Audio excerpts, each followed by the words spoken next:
to actually look at how he ended up in those series and what he actually did in them, I have no idea how you could misconstrue his finals performances as a hindrance to his case. We talked about 07, 11, what he actually did in them. I have no idea how you could misconstrue his finals performances as a hindrance to his case. We talked. LeBron's so damn strong. I gotta go back again. You got the biggest nigga. He weighed the most. He's jumping how on he his ended back. up in those series and what he literally jumped on his back like that now. Yeah, this nigga crazy. He the happiest He was trying to hurt him. Nah, he should have been suspended. He should have been suspended. He literally trying to pull back, and LeBron like, that's a strong. Real talk grinding, yeah we shining. We ain't lying, yeah we rising to the top, man. We grinding real hard, no layoff. Going hard like LeBron to playoff. Let me tell you real talk for the takeoff. We be turned to the man, can't you see it? Young black kings trying to succeed, love my team. Merch cheesy, definitely RTTV.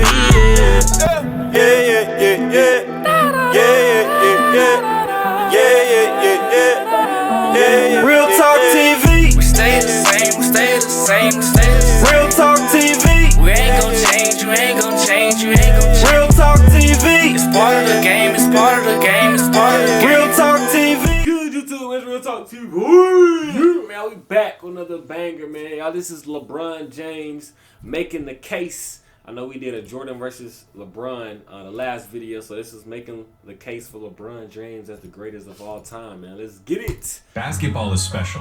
The size of the court and the lack of pads or helmets give fans the most intimate experience of a team sport that exists. And because of the different styles that basketball allows for, players develop their own distinct identities and signature styles through their creativity, flair,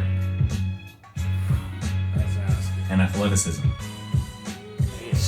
And although no player succeeds alone, the scoring volume and two-way nature of the sport give individual stars a nearly unprecedented amount of control over the flow and outcome of the game. For this reason, a nearly unprecedented... They actually don't got no respect, bro. They actually don't got no respect. Back from way that back nigga there, jumped too. He got that nigga in the air right there. Gotta be the amount of control over the flow and outcome of the game. For this reason, players are constantly compared to their peers and to the legends of the past in order to answer the most hotly contested question in the sport. Who's the greatest to ever do it? For many, the question is redundant. They believe in only one right answer, their answer. Others might have their own personal stance, but acknowledge one or two alternatives. But I believe that there's much more nuance to the question of greatness and more answers to it than you might think. By my count, there are 8 players in NBA history that have a substantial claim as the GOAT. It's a subjective thing though. I can't give you a definitive answer. All I can do is make the argument. That's impossible. So today, I'll be making the case for LeBron James as the greatest basketball player of all time. 8 is impossible. Yeah, 8. 3. Not 3. I think it's only 3. Yeah, it's only 3. It's only. To begin making the case for LeBron, have a case for the GOAT. It's more than. I'll say 4. 4. I definitely say 4. KD? You think KD? Hell no. Oh, what? KD need to make a case for top 10. I got Brian, Jordan, Kareem, and I don't know who I want to say between Magic and Kobe. But I think you can do Magic and Kobe. Both of them? Yeah. I don't think I can. And Shaq. Shaq for the greatest of all time. Sorry, yes. How can y'all not say that he can make it? But I don't know. I think like if Shaq, it's only 3. Here's how I'm trying to view it. If Shaquille O'Neal is on the court, if prime Shaq is on the court, he's the best player. He was down against anybody, you're gonna say, "Damn, he's probably about to do that." But like at the same time, everybody on the court has to. He's gonna make himself be felt. Right, but he needed Kobe for them chips though. Like in the clutch, he couldn't be that best player. That's why I won't ever put Giannis as the best player. He can't finish a game. No, that's the thing. That goes into my GOAT. The GOAT is like, can you bring it up and do something with it? Nah, that's the GOAT. Nah, the GOAT is I can give you the ball. You the GOAT. And you can do I can be out of bounds. I can be out of bounds. Give you the ball to like bounce pass and you some shit with it. And you the point guard like this. Bring it up. You the GOAT because you can do it. Go make your own point. The GOAT can do it on any fucking body. I can see what you're saying. Michael Jordan, I believe he can do that against anybody. Kobe, I believe he can do that against anybody. LeBron, I believe he can do it against anybody. I mean, any top player in the NBA can do that. Any top player in the NBA can do that. Shaq can't just get it every play up the court and just direct himself and just do it. Hey Siri, I think he can. What is Shaquille O'Neal career field goal percentage? Oh, it's high. Duh, he in the paint. I'm not saying he do it. He don't do it. O'Neal's career He field goal don't bring it up. I'm saying he 58.2. doesn't bring it up. Bro, He doesn't. Bro. Every play. So why do he need to bring it up if every time he catch the ball and try to score, it's going in? But I'm saying, Bro, like, come on, bro. that's what I'm saying. Like, he has to get All right, it this from is somebody. LeBron. He has to get it from James. somebody. No, Jordan is the LeBron James. LeBron James isn't built like that. Shaq There's can't be no up there. way. There's no way that he is the GOAT. Get out of here. What are you doing? He has to stop. He has to stop. Get out of here. No. And just like that, we've started the LeBron GOAT case off right. Somebody like me makes a video like this, to which a certain segment of the population reacts by getting so mad that they start to pop. Oh my God, dude, this got turned. That's a really interesting reaction to me. I've made videos about why players like Larry Bird and Tim Duncan are the GOATs. And sure, I get some, this video is garbage because MJ is the GOAT comments. But it's mostly been people having a lovely chat about the merits and nuances of those players' careers. I don't expect that to be the case today. But why? Why is it that LeBron, more than any other player, gets Jordan truthers so defensive? If you are one of those volatile Jordan defenders and you're racing to the comments right now, I know that there's nothing I can do to stop you. But for the rest of you, please, just humor me. Even if you think Jordan's the GOAT. Hear what I have to say. We all still love basketball. We can all still be friends. When LeBron James was a freshman at St. Vincent St. Mary's High School in Akron, Ohio, he posted per-game averages of 18 points, 6 rebounds, and 3 assists. The Irish went undefeated, 27-0, won the state championship, and James was named the state tournament MVP. And just like that, the final year of anonymity for LeBron James was over. In the summer, between his freshman and sophomore years, James's play on the AAU circuit caught the eyes of every scout he encountered. Word began to spread far and wide about the man-child from Akron, Ohio. In his sophomore season, he saw an increase in every box score figure. His team started playing home games at the University of Akron in order to seat the thousands of spectators. His team lost University of Akron's arena in every box. He said he what? They had to. His high school had to hoop at the University of Akron because there's so many people coming. Box score figure. His team started playing home games at the University of Akron's arena in order to seat the thousands of spectators. His team lost one game all year and won the state championship again. He became the first sophomore ever named to USA Today's All-USA First Team. He had officially entered the territory of Phenom. Scouts were infatuated with James for a number of reasons. Yeah, I would say he has the greatest basketball story of all time. For sure. Yeah, for sure. People like, are you gonna be in a Hall of Fame? They was asking him that his sophomore year in high school. Are you gonna be in a Hall of Fame? He's been compared to MJ. Definitely. Like they knew he was going pro. For sure. That's crazy. He had every measurable you could want out of a 16-year-old. Tall, strong, good wingspan, off-the-charts athleticism. But he also had superb instincts, a natural enthusiasm for the game, an unselfish play style, preternatural passing abilities, and strong leadership qualities. Which is why, in his junior year, Sports Illustrated put LeBron on its cover. Now, this cover didn't single-handedly trigger the outrageous expectations of LeBron James, but it certainly helped. The cover acknowledged James's unprecedented talent. Certainly helped. Head is at the cover. This is a high school. He went higher than that. This is a high school. This is a high school. This is a teenage boy. That's wild. And he's 6'7", 6'8". That's wild, bro. Oh my. Acknowledged James's unprecedented talent at such an early stage while alluding to the expectations, hopes, and wonders that such an unbelievable talent would have to bear. I would have been so tired watching this in high school. Every time. Beginning his junior year, James almost exclusively. That nigga next to me would have hated me because he would have slammed him.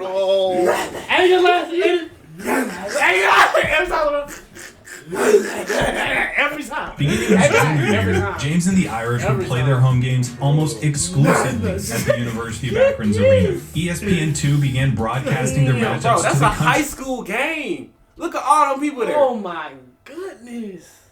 Wait, what the fuck, nigga? That looked like an NCAA tournament. Bro, them niggas there. That's when they played Oh no, I thought. And Time Warner Cable started selling his games. Time Warner Cable started selling this nigga games. That's a cable company. We're gonna sell this nigga games. Two began broadcasting their matchups to the country, and Time Warner Cable started selling his games on pay-per-view for $7.95 a pop to the Akron populace. The hype was substantiated by more incredible play from James, who improved from year to year. As a junior, he was named to a second All-USA first team and became the first junior to ever be named the Gatorade National Player of the Year. As a senior, he won a second National Player of the Year award and was named to an unheard of third All-USA first team. James's junior year remained a turning point of his celebrity. It was then that he went from highly touted young prospect to inheritor of the sport of basketball. And that's the thing. We as sports fans fetishize potential. The allure of the future is endless. If a player has potential, they can be anything. It hasn't happened yet, so it's still technically possible, no matter how outrageous the expectation may be. But then if they don't succeed, we label them as failures, busts. Couldn't do it, didn't pan out. Never mind the fact that we were the ones who set the expectations to begin with. Promise is a double-edged sword, and this was promise like no other. LeBron was the first real athletic prodigy of the internet era. It was the first time that the country could whip itself up into this kind of frenzy about the next big athlete in the uber-commercialized post-Jordan NBA. These days, young prospects in every sport get enough smoke blown up their asses to host a barbecue, with top 100 recruiting lists and the videos with titles calling any prospect who hits back-to-back threes the next Steph Curry. It's too much to say that it started with LeBron, but he was undoubtedly the initial product of the hype machine we're familiar with today. He was so good at such a young age, and so many people saw him and talked about him and heard about him that the stakes were clear. LeBron James could not be a six-time NBA All-Star. He couldn't win 1 or 2 MVPs. He couldn't be the next Tracy McGrady or the next Vince Carter. He had to be the face of the league and go down in history as one of, if not the, greatest basketball players of all time. In the Sports Illustrated article, the one that called him the chosen one, a label that he embraced by having it tattooed on his back, writer Grant Wall recognized the absurdity of asking if a 17-year-old who still couldn't buy cigarettes was really the heir to the next generation of basketball. But after seeing LeBron and talking to him, Wall concedes that it was indeed the right question. Was it ever? In the 2004 NBA draft, LeBron James was the first overall selection by his hometown Cleveland Cavaliers.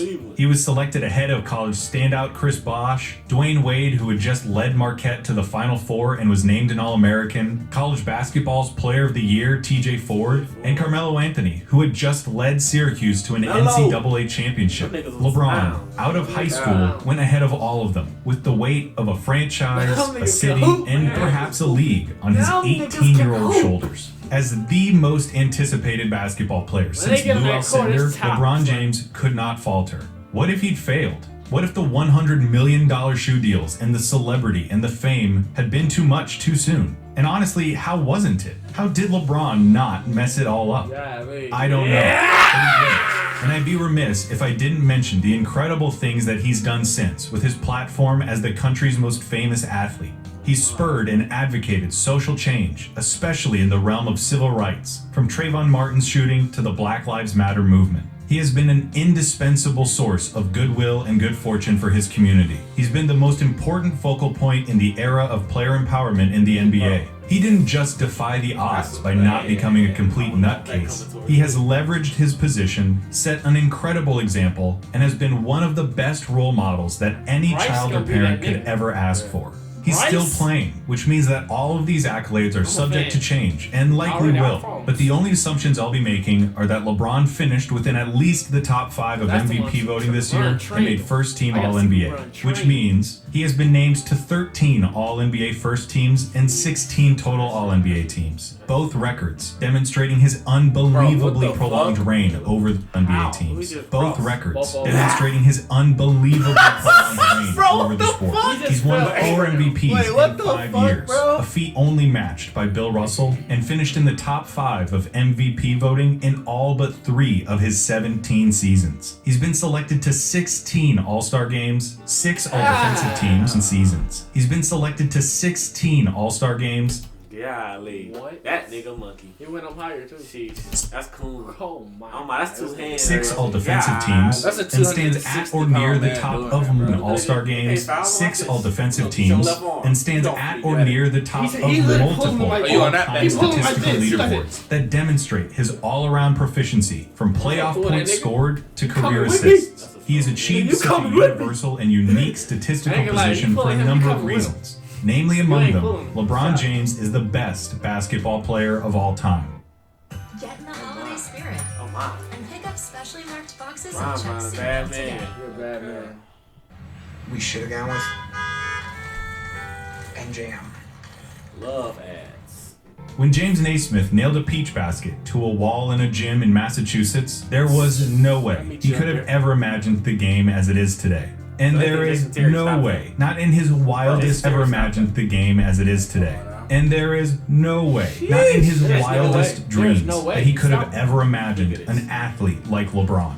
The guy is 6'8", 260. Built Bro, like look at that nigga in that suit. an athlete like LeBron. Look at the dude. He imagine himself in football. He imagine himself. Look at this nigga right here. 6'8", 260. Built like Karl Malone, passes like Larry Bird, jumps like Michael, and surveys the court like Magic Johnson. He's not the strongest or the fastest, but he's faster than the strongest and stronger than the fastest.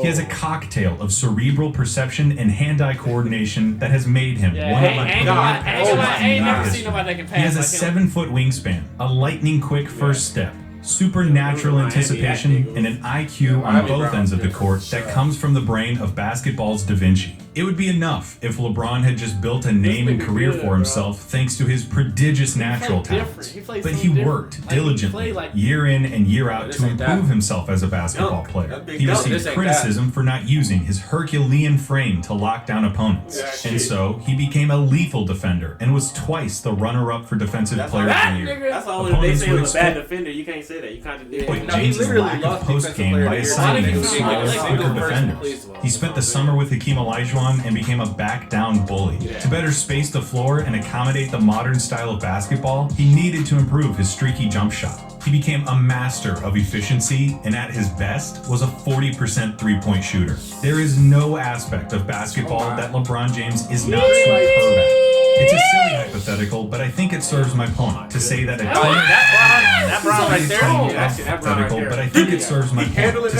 team of 5 LeBrons would beat a team of 5 of that Brown was different too, bro. Why haven't I seen his play until right now? That's the first time I've seen something great. That 2018, bro. Why couldn't I see something great with him? He's been probably the best basketball player in the world since 2008 or 2009. And if your life came down to one game, he's still one of the first calls you'd make at age 35 in year 17. He can do anything, does everything, and he's never had a truly significant injury. It wasn't until 2019 that he missed a substantial amount of time because of a groin injury. And aside from some issues with cramps and some occasional back trouble, LeBron has never been a liability in that department. He has the 4th highest scoring average in NBA history, and with the way basketball is played today, he can defend point guards and centers alike. Add all of that to a tireless work ethic, an unselfish play style, and a penchant for big moments, and you get the queen of the chessboard. When it comes to playing basketball, he is the best at it.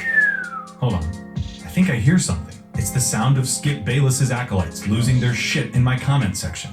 Best player ever. Big moments? No way. LeBron's terrible in the clutch. He hates taking the last shot. He doesn't have a killer instinct. He doesn't have what it takes to come through in crunch time. I don't know where this got started or how it's been able to persist, but that sentiment is just factually untrue. There is an overwhelming amount of evidence to support LeBron's clutch ability and killer instinct. I remember that. He hit a game winner right after that James is clutch. Evidence, analytics, stuff made by people who know how to do math and use calculators and stuff. And if you don't believe them because they're nerds and because basketball isn't just about numbers, then just look at the dude's results. He's hit clutch shots in the regular season. I remember this one. Yeah, this was Senate on Tino. Now, this is crazy. That was over Iggy, wasn't it? Yeah. And he's hit clutch shots in the playoffs.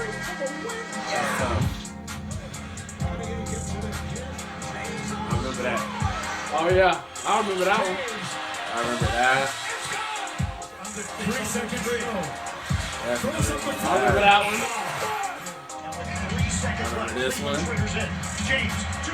I forgot about that. He was gonna pull that bitch. Don't tell me that he can't win games, or doesn't have a killer instinct, or isn't clutch, or any of that shit. He spent a lot of time playing the biggest games too in an absolutely loaded league.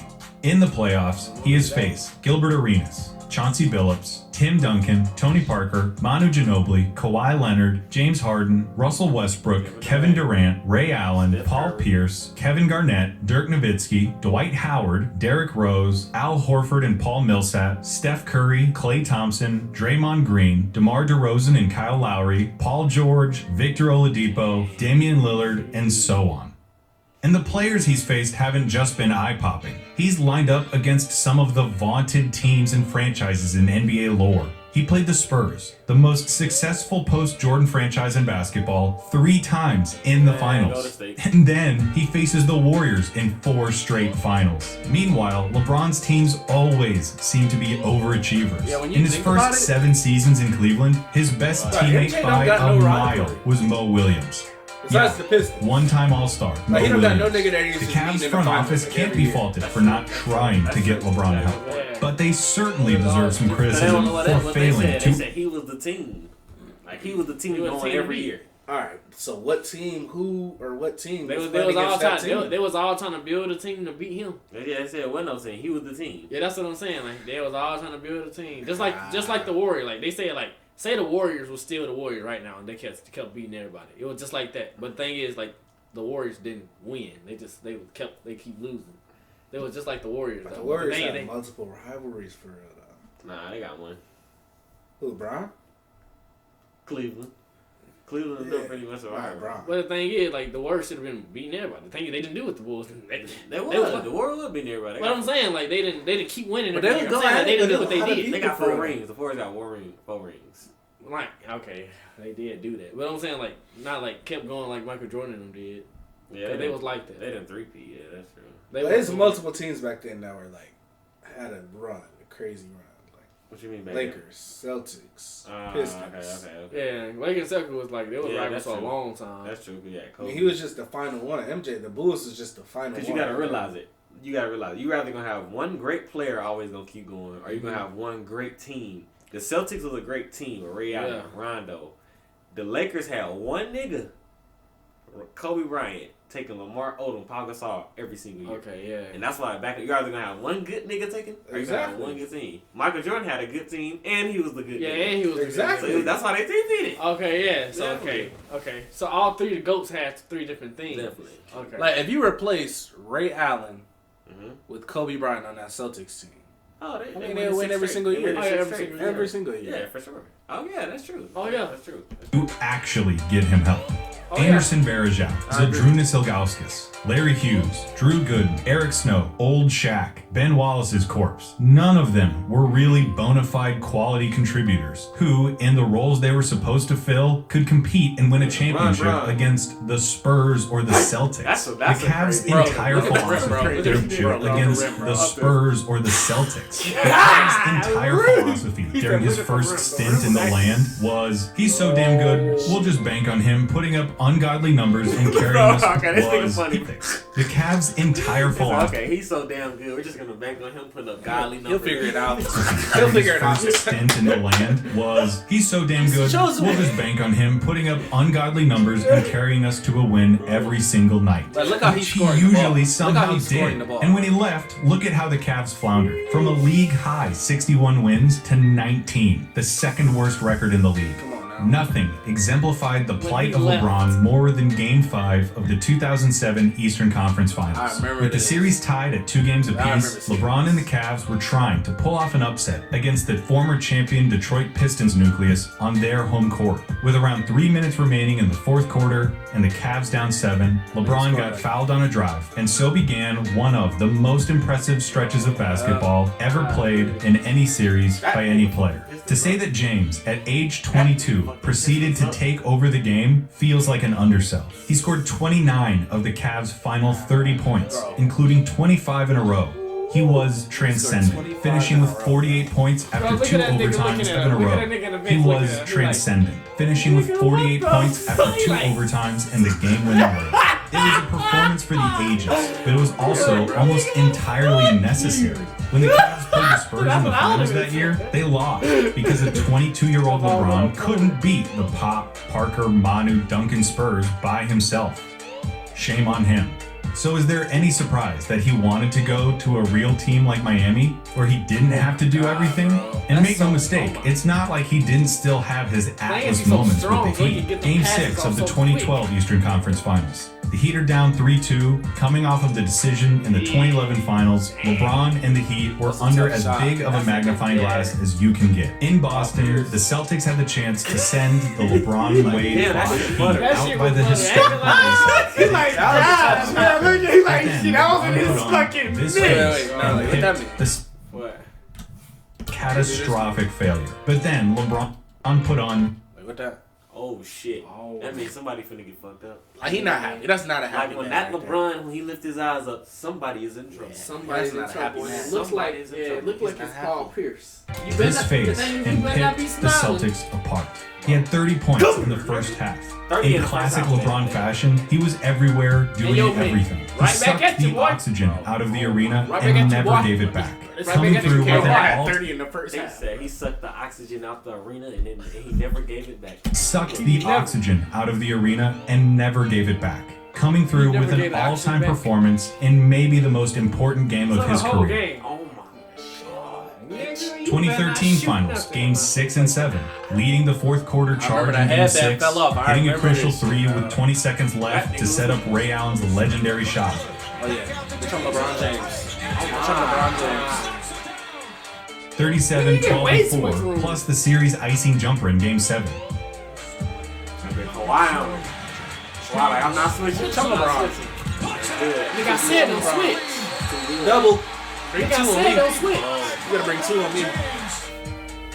The games, series, and runs that he's had will someday fill their own multi-part documentary. We'll talk about a few more later, but the overall theme is undeniable. LeBron has lived in the playoffs and thrived under the brightest of lights, despite the unique brand of scrutiny, doubt, and criticism that is his. But none of that matters to you because of 3 things. And criticism that is his. But none of that matters to you because of 3 things. The sources of so much of that doubt and criticism. Man on the ground.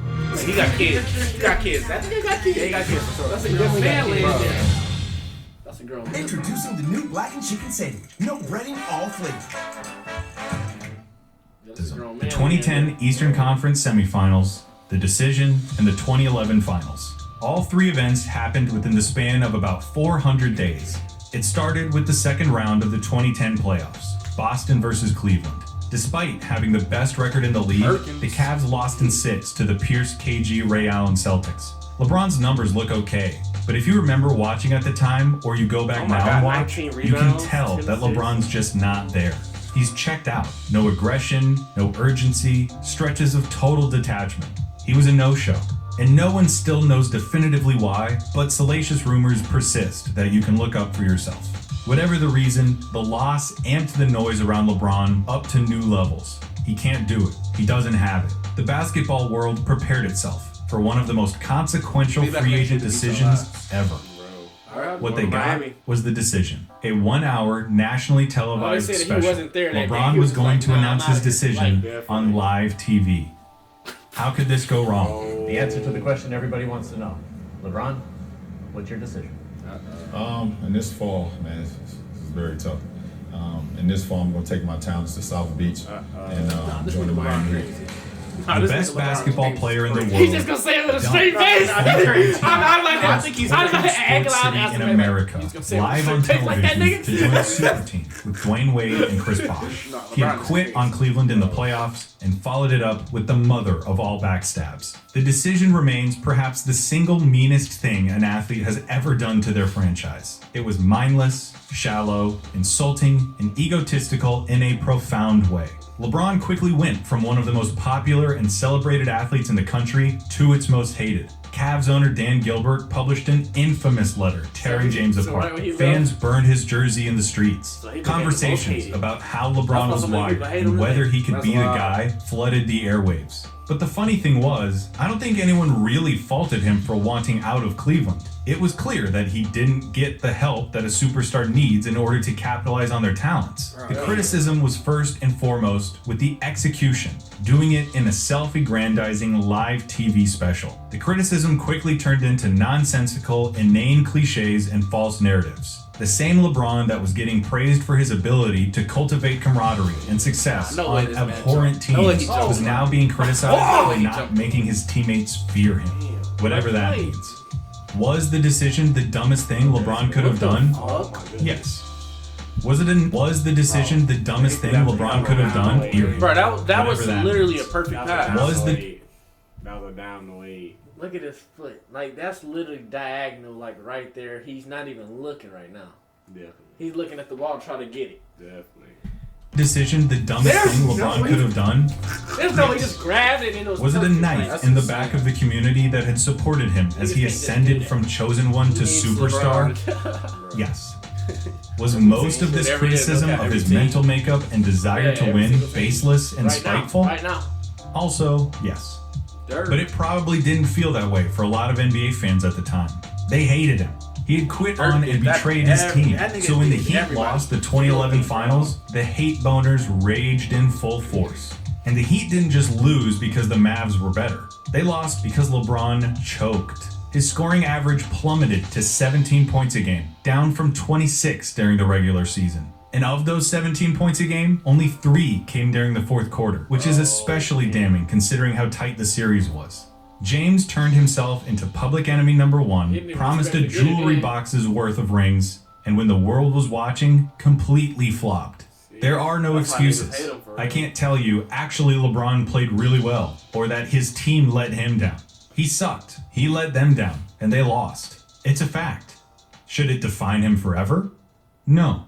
Because if we take a trip into yesteryear, we can look at a young point guard on the Los Angeles Lakers in the 1984 finals by the name of Earvin Magic Johnson. The series was the first championship meeting between Larry Bird and Magic since their record-breaking collegiate showdown. The two were now the faces of a surging NBA, revitalized thanks to their mastery and rivalry. What did Magic do? He choked. Pretty hard. In Game 2, he dribbled out the final 11 seconds in regulation of a tied game without putting up a shot. The Lakers lost in overtime. In Game 4, Magic had that was kind of wild. He dribbled out the final 11 seconds in regulation of a tied game without putting up a shot. The Lakers lost in overtime. In Game 4, Magic had his pass picked off with 4 seconds left in regulation of a tied game. Then in overtime, missed both free throws with 35 seconds left, with the score tied again. The Lakers lost. In Game 7, Magic turned the ball over twice in the final 90 seconds of a tightly contested game. The Lakers lost. Basketball writers were ruthless and cutting. Oh my God! The fact was, he didn't have what it took to come through in the big moments, despite previous evidence to the contrary. And that's not how we remember Magic Johnson. We remember him as a player who came through in big games, had big performances, and who you wanted to have the ball when the game got close. Could it be because he led the Lakers to 3 championships after his 84 meltdown? So why is it that some people's opinions on LeBron James haven't changed in the last 9 years? How were 3 championships and 7 more consecutive finals not some sort of redemption? Because of this right here, the Magic Bullet, 3-6 in finals series. Not that he's won 3 championships, or that he's made 9 finals, or that he spent almost the entire decade of the 2010s playing June basketball. It's that he's made it 9 times and lost 6 times. Would it be better if he were 3-0 or 3-3? It is not a meaningful or insightful conversation in any capacity to boil down a player's entire career, his contributions, strengths, weaknesses, and subtleties, to just his record in the NBA Finals. How is it that making it to the finals and losing is worse than not making it at all? If you take the time to actually look at how he ended up in those series and what he actually did in them, I have no idea how you could misconstrue his finals performances as a hindrance to his case. We talked about 07, 11, what he actually did in them. I have no idea how you could misconstrue his finals performances as a hindrance to his case. We talked. LeBron's so damn strong. I gotta go back again. You got the biggest nigga. He weighed the most. He's jumping how on he his ended back. up in those series and what he literally jumped on his back like that now. Yeah, this nigga crazy. He the happiest he was trying to hurt him. Nah, he should have been suspended. He should have been suspended. He literally trying to pull back, and LeBron like, that's a strong ass layup. That's the strongest layup. I ain't gonna lie, right? This right here is the strongest layup made probably in history. Bro. That's probably the strongest probably in history because nobody can do that because it's probably he actually if did we get a in them. Rondo, I have Kyrie, no anything like that, idea like, how you could misconstrue his finals performances as a hindrance to his case. We talked about 07, 11, 12, and 13. Of those four, the first was a loss to a team with an actual roster and head coach. The second was a loss that can be pinned entirely on James. And the last two were victories. In 2014, the Spurs played absolutely divine basketball. You cannot play the game better. LeBron and Chris Bosh were the only players on the roster who showed up. Nobody else, either because of age or mileage, could handle the physical toll of a fourth straight finals. LeBron led the Heat in every stat but blocks. He averaged 28, 7, and 4 while shooting 57, 51, and 79 splits. As Mike Tyson said to Sports Illustrated, 57, 51. This nigga shot 50% from the three. Bro, I was reading that and I was just thinking in my head, what the fuck? Oh my goodness. I told you, Miami LeBron, like, these numbers are, if you look at the percentages, you like, okay, what type of position is this? Because that's not possible. It's not possible. Is he a stretch? Yeah, it's not possible. Nah, it can't be a stretch because you shoot 57 from the field. Stretch usually just shoot threes and maybe weak centers. Can't be an actual center, just paint because he's shooting 50 from three. Fuck. What is he? Bro. 179 splits. As Mike Tyson said to Sports Illustrated, the Spurs won because they deserved to, not because of what LeBron didn't do. You're out of your mind if you think that the 2015 finals is a black mark on LeBron's legacy. The Cavs lost Kevin Love in the first round and Kyrie Irving in Game 1 of the finals against the Warriors. But LeBron was so supremely impressive that Cleveland actually had a prayer of winning the series, which garnered him Finals MVP votes despite being on the losing team. His series, which garnered him Finals MVP votes despite being on the losing team. His averages were unreal, and Andre Iguodala won the award specifically because he kept LeBron from doing more damage. In 2017, after a super weird regular season, the Cavs flipped the switch and cruised to the finals against the new-look Warriors with Kevin Durant. LeBron became the first player to average a triple-double in the finals, but the Cavs lost in 5. Keeping the Warriors sweeping their triple-double in the finals, but the Cavs lost in 5. Keeping the Warriors from sweeping their way through the entire, but the Cavs lost in 5. Keeping the Warriors from sweeping their way through the entire playoffs. In 2018, without Kyrie, LeBron had a run that was eerily similar to his 2007 streak. Game winners, crazy numbers, game 7s, the whole thing. The culmination of the run happened in Game 1 of the finals, when LeBron scored an earth-shattering 51 points, giving the Cavs a chance to take a 1-0 lead in the series. The chef's chicken sandwiches from I wonder what he averaged in 2018. Fantastic. 2018 finals was pretty crazy. He dropped the 50 ball to start it off. They're like 58 and 8 or some shit. And then this happened. 2018 brought had to be on the crazy crowd. That she used to be insane, bro. For the past 13 years in a row, every team that LeBron James has played on has been in contention to win the championship, regardless of the roster around him. We're not going to play the what-if game, but he's proven that he doesn't need the league's all-time leading scorer as a teammate or the Zen Master as a coach. He also doesn't need time off between finals. It took him 8 straight finals before he finally wore down. Give him any coach, give him any teammates, and by the sheer brilliance of his play, your team is now a championship contender. And I don't have to make the argument that 3 rings is more than 5 or 6. He was looking at MJ. Because that's the argument that 3 rings is more than 5 or 6 Look or it up. He was 11. looking at Michael Because that's Jordan. not how we evaluate these players. We don't just look at ring totals. Right at Michael Jordan. Otherwise, Robert Horry would be on Mount Rushmore. Yes, it's all about winning, but it's really not. We try to synthesize things like play style, competition, success, achievements, accolades, and the like into a more cohesive and complete picture. Just asking, did they win, when trying to argue for the greatest basketball player of all time is the wrong question, because, you know, it's a team sport. The better question to ask is which player gave their team the best chance to win. Who meant the most to their teams? And the answer to that question is LeBron James. Is there any better example of this than the 2016 finals? What other player in that situation would have been able to do what LeBron did? He didn't try to will his team to victory by just jacking up shots. He picked his spots perfectly, got his teammates involved, and inspired a belief that they could win despite the odds. The series is the perfect testimony to the value of LeBron James. They were facing the 73-9 Warriors, the best record in NBA history, single-digit losses in an 82-game season. Cap it off with a title, and they instantly have a claim as the best basketball team ever.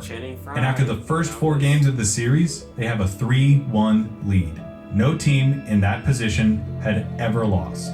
That lead in that series has proven throughout history to be insurmountable. Game 5 in Oakland. Kyrie shoots 70% from the floor to rack up 41 points. LeBron matches it with 41 of his own, plus 16 rebounds and 7 assists. Tristan Thompson is the only other Cavalier in double digits. Game 6 in Cleveland. LeBron spearheads a blowout with another 41-point performance, with 8 rebounds and 11 assists to go along with it. The momentum of the series has Game 7 had legacy. This nigga, he don't even want to play right now. Look at that Curry right now. Game 7 had legacy. He ain't never did nothing like Curry. That's the best basketball I ever played against. He ain't never started off. These the only niggas that for 3 games straight. Something historic was going to happen, no matter how it ended. Either the Warriors were about to cap off the most successful basketball season ever, or the Cavs were going to do the unthinkable. A 3-1 comeback, their first franchise title, Cleveland's first championship in 52 years, all made possible by LeBron James. A Cleveland win in Game 7 represented the single most significant feat that a clincher in 52 years, all made possible by LeBron James. A Cleveland win in Game 7 represented the single most significant feat that any player has ever achieved. The most anticipated high school basketball player in a lifetime, who became the chosen one 45 minutes away from the team that would draft him, who took that team to brand new heights, who broke that city's heart in an astonishing way, came back to try to make things right, and was now 1 game away from fulfilling his promise in an unprecedented comeback against a record-breaking opponent. Why Curry didn't go up? He even blocked that. Why didn't I talk about Curry? He isn't Michael Jordan. Don't expect him to be.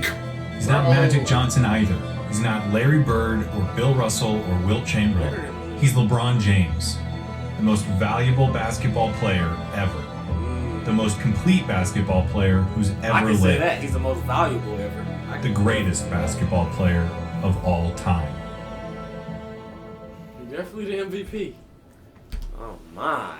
Making the case for LeBron motherfucking James. My GOAT. Sheesh. Y'all let us know what y'all think in the comments. Is LeBron the GOAT? Is he your GOAT?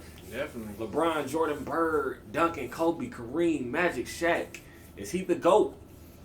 Let us know. Does he have a case? Top 3, top 5? I really just watched the video on the greatest basketball player ever. I mean, I'm happy. still playing. He's still playing. I'm really happy. They made a case that he's still playing. That was in 2018, by the way, too. When they made that. Bro. So They didn't mention the Lakers. They didn't mention it. They didn't mention the He Lakers. finna pass Kareem too, all time in scoring. So that's gonna be tough. I mean, what is he?